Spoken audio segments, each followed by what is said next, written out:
नमस्कार दोस्तों, मैं हूं देवेंद्र पटेल। शादीशुदा पति आज की सत्य कथा सुनने के बाद अपनी पत्नी का फ़ोन नहीं, सीधा कैब हिस्ट्री चेक करेंगे।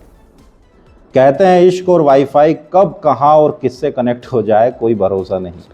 और आज की सत्य कथा तो कुछ ऐसी ही है, जहां पति ने सोचा था पत्नी उससे मिलने जयपुर आ रही है, लेकिन रास्ते में पत्नी का दिल ही ड्राइवर सीट पर बैठ गया। जी हाँ, अलवर की सत्य कथा में एक बैंक मैनेजर, उसकी खूबसूरत पत्नी और एक स्मार्ट टैक्सी ड्राइवर, तीनों की ज़िंदगी ऐसा यू टर्न लेती है कि सुनकर आप भी कहेंगे भाई साहब, ये तो फिल्म वालों को भी नहीं सूझा होगा। तो चलिए शुरू करते हैं पति पत्नी और टैक्सी ड्राइवर के लव ट्रायंगल की ये ज़बरदस्त सत्य कथा।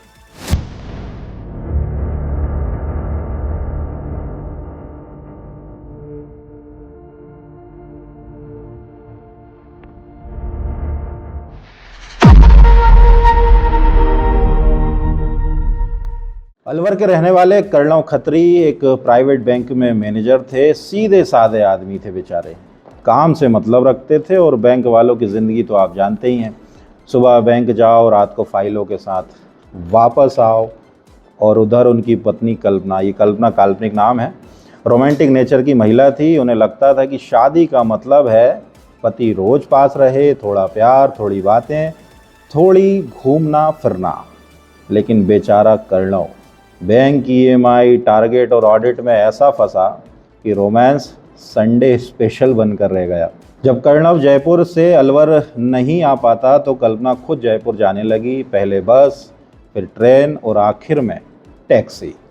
अब यहाँ एंट्री होती है कहानी के हीरो यानी टैक्सी ड्राइवर ऋषभ शर्मा की। पहली बार टैक्सी मिली, दूसरी बार भी वही टैक्सी, तीसरी बार नंबर सेव और चौथी बार से मैम पहुंच गए शुरू हो जाता है। अब रास्ते भर बातें होने लगी। पहले मैम ऐसी ठीक है, फिर मैम आप जयपुर में नौकरी करती हैं, और कुछ दिनों बाद मैम नीले सूट में आप बहुत अच्छी लगती हैं। बस दोस्तों, यहीं से मामला मीटर डाउन से सीधे दिल डाउन पर पहुंच गया। पहले कल्पना पीछे बैठती थी, फिर एक दिन बोली पीछे बहुत झटके लगते हैं, और सीधे आगे वाली सीट पर आ गई। अब सफ़र कम और बातें ज़्यादा होने लगी। कभी मौसम, कभी प्यार, कभी शादी, कभी अकेलापन। एक दिन बारिश में गाड़ी रुकी, मौसम रोमांटिक था और दोनों का नेटवर्क फुल। बस वहीं से मैम धीरे धीरे जान बनने लगी। उधर कर्णव खुश था। उसे लगता था वाह, मेरी पत्नी मुझसे इतना प्यार करती है कि खुद जयपुर आ जाती है। लेकिन बेचारे को क्या पता था कि जयपुर का आधा रोमांस रास्ते में ही पूरा हो रहा है। अब हालत ये हो गई कि कल्पना को पति से ज़्यादा टैक्सी का टाइम टेबल याद रहने लगा। कल्पना को अपने से उम्र में छोटा और पति की तुलना में कहीं बहुत अधिक यंग प्रेमी मिल चुका था। ऋषभ को तो कल्पना का साथ मिलना लॉटरी लगने जैसा था, क्योंकि अब वह उसके ऊपर पैसे लौटाने लगी थी। इसलिए एक दूसरे के प्रति उनकी दीवानगी का आलम यह हो गया कि वे दोनों कर्णव को रास्ते से हटाने की प्लानिंग करने लगे।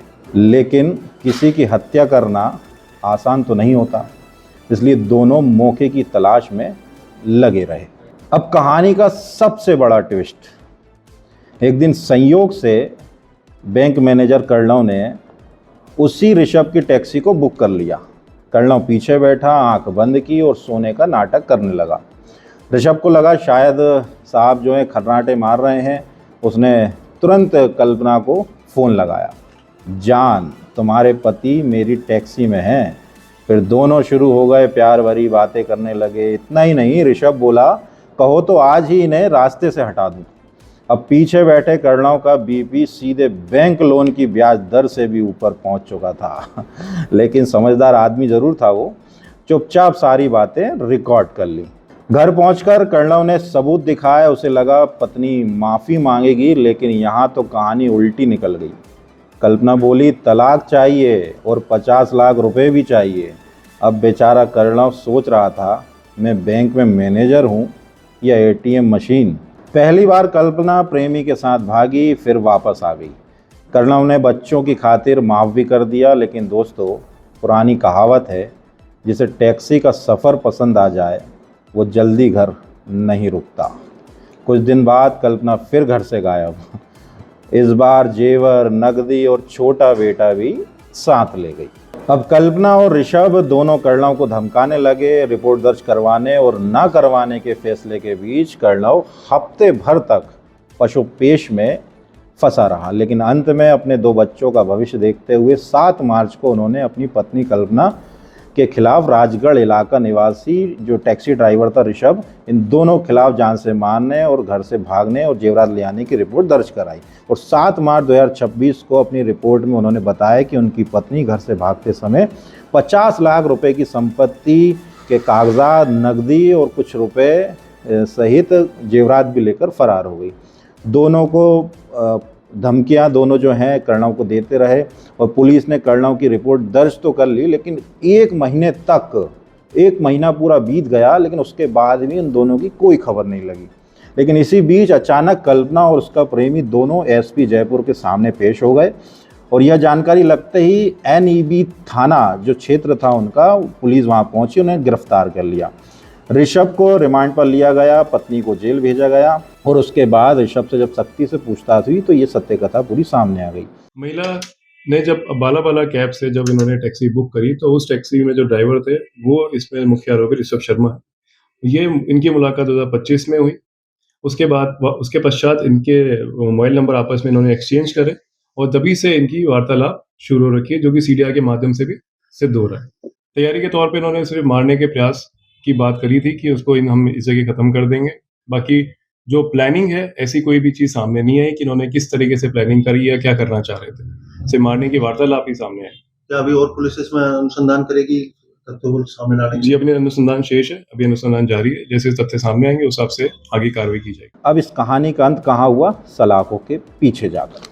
तो दोस्तों, आज की सत्य कथा में यही सिखाती है कि रिश्तों में प्यार ज़रूरी है, लेकिन ज़रूरत से ज़्यादा खाली समय और मोबाइल चैटिंग कई बार ज़िंदगी का GPS ही बदल देती है। और हाँ, अगर आपकी पत्नी बार बार एक ही टैक्सी बुक करने लगे तो थोड़ा अलर्ट हो जाइए। तो मैं हूँ देवेंद्र पटेल, आप देख रहे थे यह मज़ेदार लेकिन सीख देने वाली सत्य कथा।